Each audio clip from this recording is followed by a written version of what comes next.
Ya, halo semua, kembali bersama saya Yeri Patinasarani dan sahabat saya Habib Hussein Jafar. Assalamualaikum warahmatullahi wabarakatuh. Shalom, Bang. Apa kabar, Bib? Alhamdulillah, baik, Bang. Apa kabar, Bang? Luar biasa. Luar biasa. Terima kasih, Bib, buat waktunya. Terima kasih, Dan teman-teman, kembali kita buat satu konten ya. Sebenarnya ini menyingkapi isu yang terjadi di tanah air, sebuah tragedi kemanusiaan yang menyakiti, saya rasa bukan cuma umat Kristen tapi seluruh umat manusia yang ada di bangsa ini, ya Bib ya. Nah, itu sebabnya dalam kesempatan ini saya ingin ngobrol dan berbincang dengan Habib ya. Berharap sih tidak selalu dalam topik ini, tapi mudah-mudahan ini bisa meneduhkan suasana yang ada. Iya. Gitu ya, Bib ya. Iya. Ya, jadi sekali lagi seperti konten sebelumnya saya menyampaikan tentang Islam cinta. Iya, Bang. Saya berharap Islam cinta itu tidak tercoreng dengan kejadian yang ada dalam hari ini. Jadi sekali lagi, Bib, saya minta pandangan Habib bahwa apa yang terjadi di tanah air ini sama sekali tidak mencerminkan semangat iman Islam yang sejati. Iya. Iya, Bang. Ya. Saya mau menyampaikan dua hal, Bang. Ya. Pertama, secara realita bahwa yang menjadi korban terorisme dari gerakan teroris di Sigi yang mengenai umat Kristiani itu juga adalah umat Islam. Di tahun 2020 awal, di bulan April, 2 orang Muslim dibunuh oleh teroris yang sama. Sehingga dari sana secara realitas jelas bahwa teroris ini adalah musuh kita semua, apapun agamanya. Kemudian secara teoritis, kita umat Islam diajarkan bahwa dalam Al-Quran surat Al-Ma'idah 32, siapa yang membunuh satu orang, maka dia seperti membunuh seluruh umat manusia. Dan siapa yang memberikan kehidupan bagi satu orang, apapun agamanya, maka dia seperti memberi kehidupan bagi seluruh umat manusia. Bahkan dalam perang sekalipun, rumah ibadah dan tokoh agama lain itu harus dilindungi. Oleh karena itu, jika ada orang mengatasnamakan Islam membakar gereja, maka yang hangus sejatinya adalah iman mereka. Dan jika ada seorang atas nama Islam membunuh orang lain dari agama lain, maka yang pertama kali mati adalah yang sejati jiwa mereka. Sehingga kalau atas nama agama seseorang kemudian melakukan tindak kekerasan, apalagi tindak terorisme, maka yang pertama kali terhina adalah agamanya dia sendiri. Dan dia mengkhianati agamanya sendiri, bahkan mengkhianati imannya. Karena dalam Islam, apalagi pembunuhan, itu adalah dosa besar. Ya tadi, setara dengan membunuh seluruh umat manusia. Karena itu, mungkin di sini banyak penontonnya adalah umat Kristiani.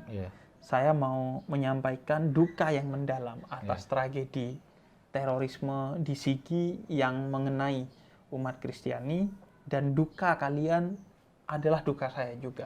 Duka umat Islam yang memang diajarkan untuk mempersaudarakan umat Kristiani dan siapa saja, meskipun orang yang tidak beragama. Dan terorisme adalah musuh kita bersama. Dan saya percaya bahwa musuh para teroris itu adalah persatuan. Dia melakukan propaganda dengan berbagai cara, pembunuhan, pembakaran, untuk menghilangkan rasa hangat di antara kita, untuk meretakkan persatuan di antara kita.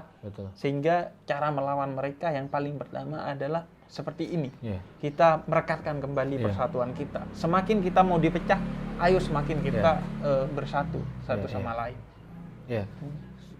Kenapa hal ini menjadi penting? Supaya kita itu tidak dipaksa masuk dalam lingkaran propaganda yang selalu membawa ini kepada angle dan isu agama untuk kepentingan kelompok atau orang tertentu.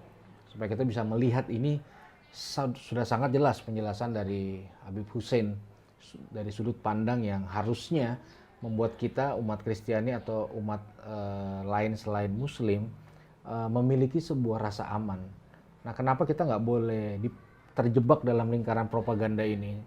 Supaya kita nggak hidup dalam curiga, rasa takut, sehingga melebarkan gap, Iya. Ya kan? Iya, Bang. Orang yang tadinya mungkin sudah mulai dekat, akhirnya mulai menjauh lagi. Karena propaganda. Karena propaganda ini, takut ada kekerasan, takut ada ini, sehingga ketika kita melihat teman-teman yang berbeda dengan kita, selalu teringat nih peristiwa di Sigi ini. Nah, kita berharap itu clear, supaya kita bisa sama-sama merajut bangsa, masa depan bangsa. Saya yakin kok, semua kita ya, Habib juga, kita terluka dengan dalam lah pastilah. Ini tragedi yang menyakitkan. Nah, itu sebabnya kita berdua juga sepakat mengetuk pintu hati pemerintah untuk terlibat, hadir, dan ambil bagian sesegera mungkin di tengah-tengah masyarakat. Kita perwakilan komponen masyarakat, tetapi kita percaya akan sangat kuat dampaknya ketika pemerintah itu turut serta, sehingga pasca peristiwa ini kita bisa melewati dengan tenang, apalagi kita umat Kristiani mau Natal. Iya. Ya gitu ya, Bib ya. Dan ini juga, Bang, kita paling jauh hanya bisa melakukan tindakan-tindakan dan himbauan-himbauan moral. Betul. Secara hukum kita tidak bisa berlaku apa-apa. Betul. Karena itu yang bisa berlaku secara hukum hanyalah pemerintah. Ya. Yang bisa memberikan rasa adil itu adalah pemerintah. Ya. Kalau kita hanya bisa menghimbau secara moral saja, menjaga kehangatan di hati. Ya. Tapi rasa adil itu yang bisa mengembalikan, memberikan itu, menghadirkan itu adalah pemerintah. Ya. Karena pemerintah yang memiliki hak atas hukum. Betul. Karena itu saya berharap pemerintah melakukan tindakan hukum yang tegas dan adil. Ya, setuju. Terhadap teroris. Ya. Karena mereka bukan hanya membunuh umat Kristiani, tapi mereka membunuh ajaran Islam. Ya. Dengan mengatasnamakan Islam, mereka membunuh kami, membunuh ajaran kami, mencoreng iman kami, dan lain sebagainya. Karena itu saya berharap memang pemerintah hadir. Kita akan terus menjaga seperti ini, tapi ada batas di kita, yaitu hukum. Yang nggak mungkin kita bisa masuk ke sana. Nggak mungkin. Nggak mungkin. Kita hanya secara moral. Dan yang paling utama, rasa hangat itu akan kembali ketika keadilan dan hukum ditegakkan. Betul. Karena yang terancam bukan hanya umat Kristiani. Terbukti yang menjadi korban juga umat Islam beberapa bulan yang lalu oleh teroris yang sama di tempat yang sama. Betul. Bahkan umat Hindu juga ya. Umat Hindu juga, artinya terorisme ya musuh bersama. Dan yang mau digoyang adalah rasa kebersamaan di antara kita. Ya, itu sebabnya salah satu cara kita melawan aksi terorisme ini adalah memperkuat kebersamaan. Jangan ada keraguan, jangan ada stigma. Saya mendorong teman-teman Kristiani secara khusus yang akan merayakan Natal tanggal 25 Desember nanti, mari rayakan Natal bersama, tidak hanya untuk kalangan sendiri aja. Mari bawa kehangatan Natal ini ke semua orang yang ada di sekitar kita, sehingga ini bisa menjadi sukacita bersama. Dan saya mendorong setiap kita jangan biarkan ketakutan yang menuntun kita, yang mendirect kita.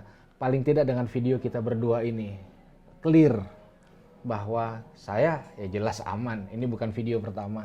Udah sekian kali video, dan kita akan buat begitu banyak kegiatan-kegiatan bersama di kemudian hari, bikin buku bersama mungkin kita sedang merencanakan satu saat ada film bersama kali nanti suatu saat, kita nggak tahu apa, dan membawa semangat ini juga untuk sama-sama dilakukan sama teman-teman. Dan saya juga menghimbau umat Islam yang mau mendengar saya untuk kemudian mari kita menjaga kondusivitas peribadatan umat Kristiani selamanya, dan secara khusus yang paling dekat adalah 25 Desember ketika mereka merayakan Natal. Dan mari juga memberikan kebaikan di hari Natal. Dengan mungkin Anda yang punya tetangga Kristiani atau kenalan, rekan, dengan memberikan hadiah, dengan kemudian membangun kehangatan, sehingga kegembiraan itu menjadi kegembiraan kita semua. Agar kemudian kita bukan hanya sekedar memberikan rasa aman bagi umat Kristiani secara khusus dan umat beragama lain secara umum, bahkan umat yang tidak beragama, tapi sudah melangkah lebih jauh, yaitu memberikan kegembiraan, bukan hanya keamanan, tapi kegembiraan kepada orang lain. Karena jelas di dalam Al-Quran, seorang muslim itu adalah diwajibkan untuk kemudian berbuat baik kepada siapa saja yang baik kepada kita. Bahkan yang jahat sekalipun kita didik mereka untuk menjadi baik dengan kita berlaku baik kepada mereka. Adapun secara hukum, kalau memang harus ada yang diselesaikan secara hukum, diselesaikan secara hukum. Tapi hati ini tetap memberikan rasa hangat, rasa cinta kepada siapapun. Jadi mari merajut kebersamaan, bersama kita memandu bangsa untuk melihat bangsa kita yang lebih baik, dan akan kita wariskan bahkan sampai anak cucu kita. Semangat kebersamaan ini. Gitu. Meski kita tak sama, kita bersama dan bekerja sama. Iya. Terima kasih Habib Hussein. Iya, terima kasih. Sukses, semangat terus, dan Terima kasih, Bang. Kita berharap tahun ke depan yang lebih baik lah. Iya. Terima kasih. Assalamualaikum warahmatullahi wabarakatuh. Salam.